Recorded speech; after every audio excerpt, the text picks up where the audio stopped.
Sleep lang ako, love, inaantok me. Napanood mo na ba yung viral video na yan ngayon na yung babae, nahuli niya yung lalaki na may kasamang kabit sa isang coffee shop.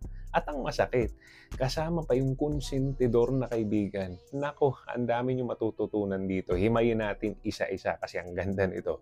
Una, iba talaga yung instinct ng mga babae, no? Never underestimate the instinct of a girl because it's sharper than you think. Kahit sinabi nung lalaki na sleep lang ako, iba yung kutob niya. At yun nga, napatunayan niya. Pangalawa, gusto mo ng me time. Yung me time pala, may kasamang iba. Kapag cheater talaga ang partner mo, kahit anong tigil mo, hahanap yan ng paraan.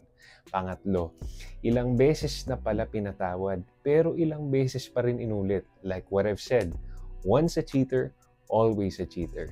Ito pa, yung konsentidor na kaibigan, kaya dapat talaga kilalanin mong maigi kung sino ang nasa circle ng partner mo. Kasi madalas sila pa yung kasabwat. Isa to sa pinakamabigat ng sinabi nung partner na ang tagal kitang inaya na pumunta dito sa coffee shop.